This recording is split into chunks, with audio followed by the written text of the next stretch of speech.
Okay, hi. The claim I will be refuting today is that President Trump's executive order to build a border wall will not deter illegal immigrants from crossing into the United States. My opponent's two secondary claims were that the United States' western states, such as California, Nevada, Arizona, and Texas, are economically tied to Mexico's borderlands, and second, that the United States should be modeling other programs to develop entry-level skills and bring in skilled trades from around the globe.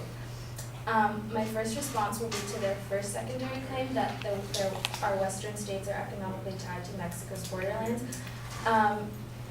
The first response I have, there was a bit of an evidence challenge. The second piece of evidence stated that Mexicans accounted for 5.8 million immigrants in 2014, but according to Migration Policy and migrationpolicy.org, an article written in 2016 by Ji Zong and Gianna Badalova, in 2014, more than 11.7 million Mexican immigrants resided in the United States, accounting for about 28% of the 42.4 million foreign-born population, and Mexicans were the largest group of people in 2014. So the amount of Mexican immigrants did drop, but only from 29.5% in 2000 to 27.6% in 2014. And so I was just, I think it could have been stronger, like if there's two such big different numbers, like how do we know like which one is right?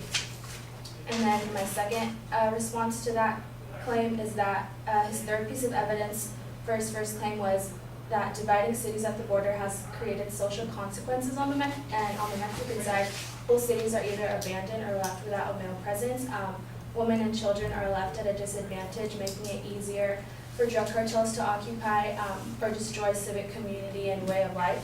So multiple generations of family members are separated for extended period of times, up to 10 years. And so someone arguing for a border wall could state that if these people hadn't left their country in the first place, there wouldn't be the separation of their families. And it wouldn't leave their families in a vulnerable state. And my next response is to their secondary claim, which is that the United States should be modeling other programs to develop entry-level skills and bring in skilled trades from around the globe. I felt like it was, it had like no clear connection to his main claim that President Trump's border wall won't deter illegal immigrants coming into the United States. So I feel like this would have applied to a more general argument about immigration, but like if he would have changed his argument to focus more on like a different immigration policy in a whole, but not, since it is a good argument, but not to his claim of fact specifically. So yeah, in conclusion, I think his argument would have been stronger if he would have had a bit of stronger evidence and claims that related to his argument in whole. Thank you.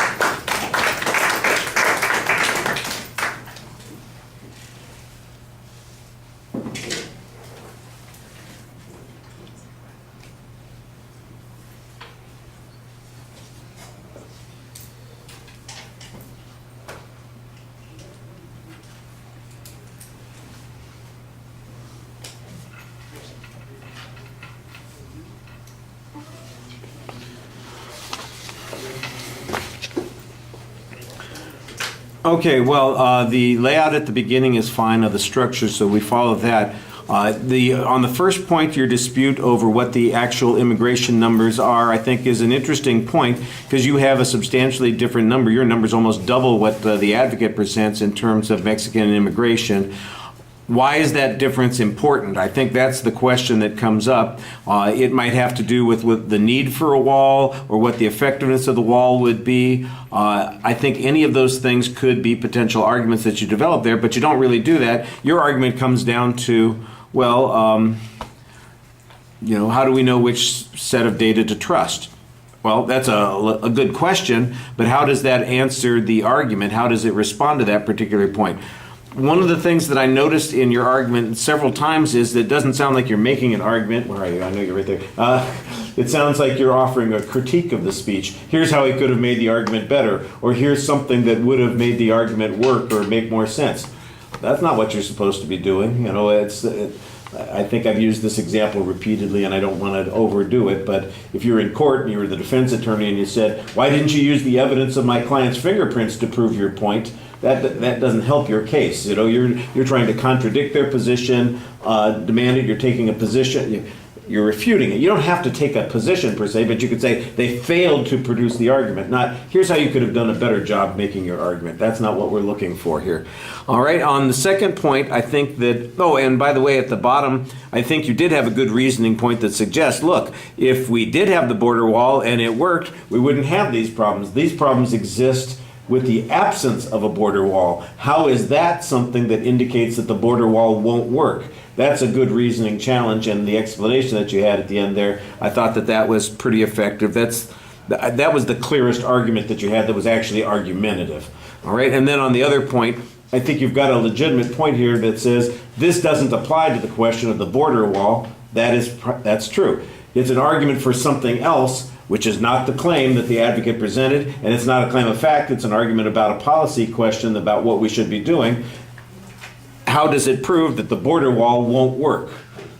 You know, and the answer is it's not related to that particular point. It's a relevance argument. So I think you kind of make that argument, but you also then praise the argument and suggest, oh, this would be a really good thing to do. Maybe we should be talking about that issue. I mean, that's not exactly the way you phrase it, but it comes pretty close to that. And we're back to the same issue where now you're offering a critique instead of a response. All right, thank you.